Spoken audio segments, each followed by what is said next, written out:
आप सभी मसीह भाई और बहनों को जय मसीह की।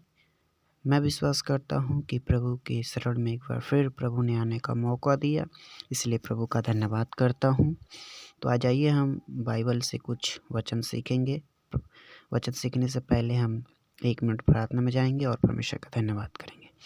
प्रेमी अनुग्रहकारी के पिता परमेश्वर, आकाश और पृथ्वी के सृष्टिकर्ता, हमारी दिन भर की प्रभु रोटी आज हमें देना। आज प्रातः प्रभु सुनने वाले हर एक भाई बहन को इस वचन के द्वारा आशीष देना, महिमा देना। मैं आशा के साथ इस वचन को आपके सामने पेश करना चाहता हूँ और प्रभु आप सबको आशीष देना। जय मसीह की। तो आज हमारे साथ मिलकर बाइबल का एक वचन खोलिए। मरकुस 12 का 41 से हम 44 तक वचन पढ़ेंगे और परमेश्वर का महिमा करेंगे। तो आज हमारे साथ पढ़िए और परमेश्वर से सीखिए।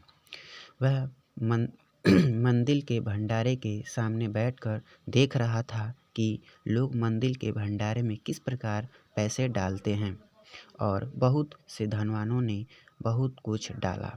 परमेश्वर मंदिर के जो आसपास भंडारा चल रहा था, उसके आसपास परमेश्वर प्रभु यीशु मसीह ने देखा कि ये भंडारा कैसा चल रहा है। बहुत से धनवाने आए थे, बहुत से कंगाल आए थे। तो परमेश्वर 42 वचन में कहते हैं, इतने में एक कंगाल विधवा ने आकर 2 दमड़ियाँ जो एक अधोलोक के बराबर होती है डाली। तब परमेश्वर ने देखा कि बहुत धनवाने, बहुत से शूरवीर आकर अपने बहुत धन में से थोड़े से डाल रहे हैं। लेकिन प्रभु यीशु मसीह ने देखा कि एक गरीब लाचार औरत, जो उसके पास कुछ नहीं था, उसका फटा वस्त्र था, वो ठीक से पहनी हुई भी नहीं थी। तो उसने अपने पूरे धन को परमेश्वर के सामने रख दिया, दे दिया, डाल दिया। तब 43 वचन में लिखा है, तब उसने अपने चेलों को पास बुलाकर उनसे कहा, मैं तुमसे सच कहता हूँ कि मंदिर के भंडारे में डालने वालों में से इस कंगाल विधवा ने सबसे बढ़कर डाला है। तब प्रभु यीशु मसीह ने कहा कि देखो, बहुत से धनवाने आए थे, लेकिन उन्होंने अपने बहुत से धन में थोड़े ही से डाला था। लेकिन इस कंगाल विधवा ने अपने कुछ रहते हुए न भी, कुछ उसके पास नहीं था, लेकिन परमेश्वर के सामने वो अपना पूरा समर्पण के साथ वो पूरा जो धन डाला था डाला। वो परमेश्वर देखो कि सबसे वो महान धनवानों से बहुत धन रहने से क्या फ़ायदा, जब परमेश्वर के सामने वो कुछ दो नहीं। तो परमेश्वर कहते हैं कि इस कंगाल विधवा ने सबसे ज़्यादा धन डाला, जिससे मैं प्रसन्न हूँ।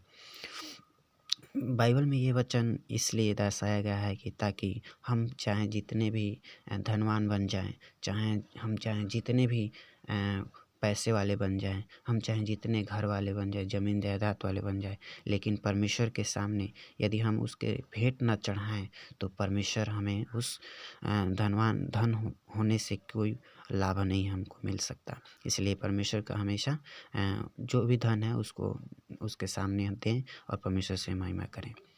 तो 44 पद में ये लिखा है, क्योंकि सब ने अपने धन की बढ़ती में से कुछ में से डाला है, परंतु इसने अपनी घटती में से जो कुछ उसका था, अर्थात अपनी सारी जीविका डाल दी है। तब परमेश्वर ने इस वचन में उसको अपने चेलों को पास बुलाकर यही कह रहे हैं कि देखो, वो उसके पास अपने जो भी धन था, उसके घर में खाने पाने का कुछ नहीं था, लेकिन देखो परमेश्वर के लिए वो अपना भेंट, अपनी सारी जीविका, मतलब उसके पास कुछ नहीं था, खाने पीने तक भी नहीं था, कुछ नहीं था, लेकिन देखो परमेश्वर प्रभु यीशु मसीह के सामने वो परमेश्वर के वो अपना पूरा भेंट चढ़ा दिया। इसलिए परमेश्वर को हमेशा दंडवत करना चाहिए और परमेश्वर को अपनी सारी बुद्धि और साथ प्रेम के साथ परमेश्वर को स्तुति वंदना करते रहना चाहिए। हम जो भी कर रहे हैं, परमेश्वर को जो भी कमा रहे हैं, जो चीज़ें हम सीख रहे हैं, परमेश्वर के आगे सामने दंडवत करना चाहिए और परमेश्वर को भेंट चढ़ाना चाहिए और प्रभु का धन्यवाद करना चाहिए। हमें ये शिक्षा मिलती है कि हमें परमेश्वर को जो भी है उसको सामने रखना चाहिए।